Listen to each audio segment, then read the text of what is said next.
Good morning, everyone. Thanks for having me here. Uh, I think I have a lot more common with many members of the audience as compared to some of my fellow presenters, having moved only very recently from private equity to the internet space.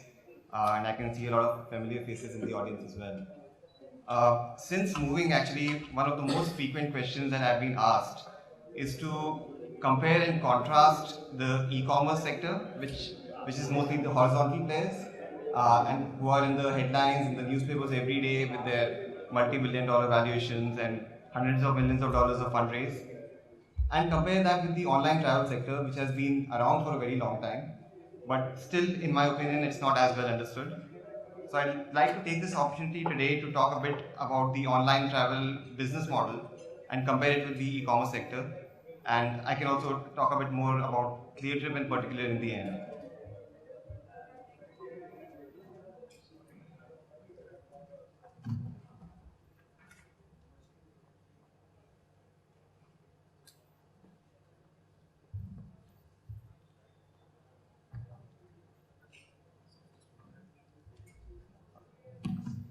Thanks, Krish. So online travel was one of the first sectors which emerged in the internet boom in the early 2000s.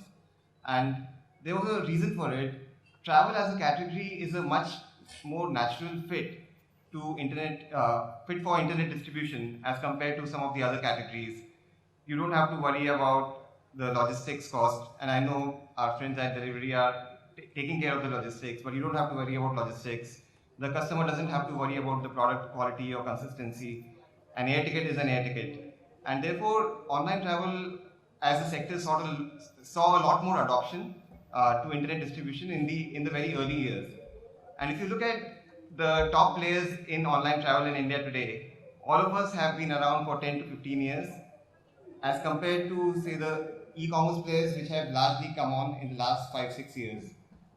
What this means is that a lot of the online travel players are a lot further in the business cycle, in the economic cycle. And for example, buyer behavior is much better established. You don't need to worry about convincing a person who's used to making cash payments to start making online payments all of a sudden. We have established deep supplier relationships with our airlines. It involves a lot of back-end integration. We are their trusted partners now, and we handle a large and increasing share of their overall distribution. And that acts as a significant entry barrier. And we have a very loyal consumer base. So I would say that online travel is not one of the hot emerging startup sectors. It is much further along the business cycle, and that's one of the key differentiations in how our business models are playing out. A reflection of that is how consolidated the sector is. The online travel market in India for air has grown 3x in the last 5 years. The online penetration has gone from 30% to 50%. But despite this significant growth, if you look at the market structure, it has not changed significantly over the last 5 years. The same three or four players have sort of maintained their market shares. And what that means is that instead of fighting with each other over market share, we are able to focus more on expanding the pie and increasing online penetration as opposed to just looking at market share gains. This is also a reflection of the kind of entry barriers that have been built in the business over a period of time. And it's the same entry barriers that we spoke about in terms of supplier relationships, consumer behavior, and so on. Another key contrast between how online travel players have grown their business and how the e-commerce horizontal players are growing their business is in terms of capital deployment and capital efficiency. We've managed to build fairly large gross booking value businesses over time while raising very little capital. Cleartrip, for example, has about an $800 million GMV business today, and we've raised less than 100 million of capital so far. And it's by and large true for most of the online travel players. As compared to that, e-commerce players have been raising a lot more capital. Their business model is significantly different, and they have built very large businesses. But what we feel is that our model, is perhaps a bit more sustainable because it has withstood a few business cycles already, be it the 2000 downturn or the 2008 downturn, and it has survived and flourished despite those downturns when the capital markets have run dry. So this shows and demonstrates that this business model is perhaps a bit more resilient and more likely to deliver better returns on capital. And moving on to profitability. Profitability, again, perhaps is not the most fashionable topic to discuss in this forum. In fact, people don't even talk about top line, forget about bottom line. But I think online travel players over time have demonstrated that the business model works. It is profitable, so most of the players have almost reached break-even profitability already. And the reason behind that is, again, the cost structures are very different. We don't have to worry about logistics costs. We don't have to worry about, for example, reverse logistics, cash on delivery. Our cancellations are much fewer and easier to manage. And fixed cost structure is much smaller. The cost structure is largely tech-driven and variable, and that allows us to manage costs in line with the growth of the company. So the online travel players are more or less at break-even levels right now, and this is underpinned by a very stable and very large and profitable air business. The air business has seen very good margins and stable margins over a period of time. It still accounts for the biggest part of the online travel business. And we have emerging segments like hotels, where we are able to deploy the profits and the capital that we are saving by running a very profitable air business. So that is again a very key pillar of differentiation between the online travel space and some of the other emerging sectors. If I were to speak for a minute about how Cleartrip is differentiated as compared to the other online travel players, I think the biggest thing is, in my mind, it's a very, again, pardon my use of the clear word, but very clear focus on the market. We are very focused on the Indian market. A lot of players have gone ahead and done overseas acquisitions, which have not really turned out very well. But our M&A strategy largely complements our organic growth strategy, and we want to continue to focus on the Indian market, where we see a lot more growth even in the years to come.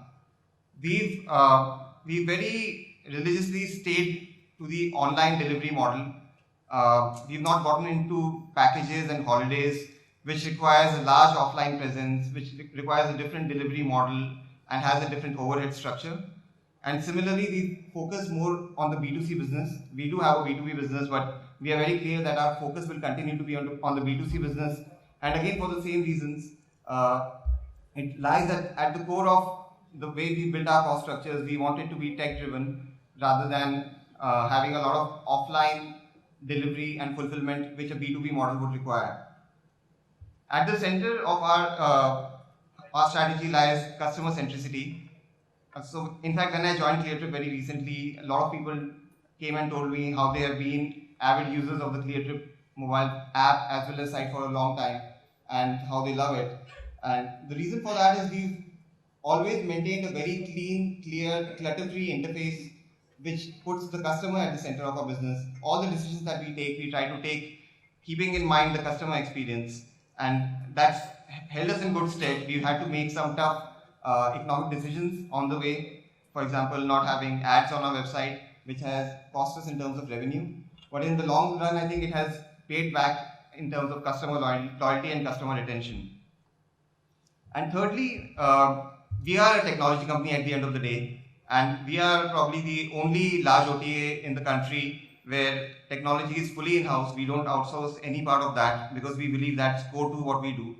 And we've consistently been recognized in the industry, be it with our customers or be it with other players in the ecosystem for our innovation, for our innovativeness. We've been the first to come out with several features like full online amendment and cancellation. We were the first to launch the mobile site. We were the only OTA from India invited by Apple as part of their smartwatch development, so that we could launch the app on the day that the smartwatch was launched. So we've tried to be innovative over time, and none of these are very difficult to replicate. So probably all these features are available with all the players today. But I think over time, people have come to expect an element of innovation from Cleartrip, and I think that's what we pride ourselves on. And an example of this innovation is what we've just recently launched, as recently as last week. It is a whole new category that we've sort of entered and created. This is the largest marketplace of activities, which could be your weekend activities like cycling, biking. It could be something like cooking classes. It could be hiking. And this is targeted not only at leisure travelers who've been using our portal for their air and hotel bookings, but also at people living in the same city, at the local market, looking to do something on a weekend for a couple of hours or for a day. We believe this is a very significant innovation, and this is fulfilling a very significant need in the market, and it will help us expand our user base. With the air and hotel products, we probably target a user base of about 20 million people who travel by air every year, and maybe they do 1 or 2 trips every year. But by getting into the activity segment, we think we can target a much larger user base of 50 million to 100 million people who are comfortable doing e-commerce transactions, and that number is growing every day. And the frequency of transactions will be much higher, which will allow us to build our customer engagement levels, and it will bring with it cross-sell opportunities for our air and hotel business, which will continue to be a very large part of our business going forward. So with that, I end the presentation. It's a pretty short presentation, and I open it up for questions.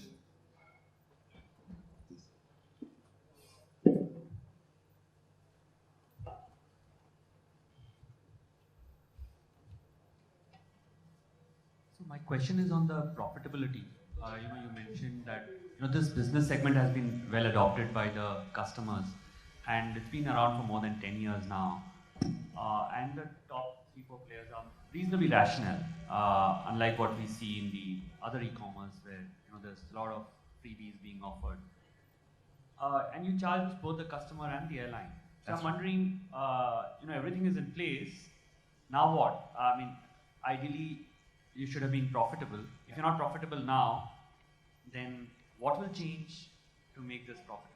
Sure, that's a very fair question. So we are present in sort of 2 or 3 main segments, right? The air segment continues to be our largest segment. It is about 70-75% of our business today, and it is very profitable. It has been around for the longest time, and we make 20% plus EBITDA margins in air. The overall profitability is at break-even levels because we are investing in new higher growth categories like hotels and activities. And we are very conscious that as a company, and I can't speak about the other companies in the sector, but as a company, we want to sort of maintain a break-even profitability kind of a level for the next few years. And we want to deploy the profits that we make from the air business into the newer higher growth categories, because we want to maintain an element of strong core stable air business, but still have an exciting high growth segment like hotels or activities. So to answer your question, the air business is very profitable and it has been around for a long time. The hotels business and activities and some other categories are much more newer. And as we build scale in those businesses, as our customer cohort behavior starts improving in those segments where we are right now investing to acquire the customer, we think those segments will also become profitable.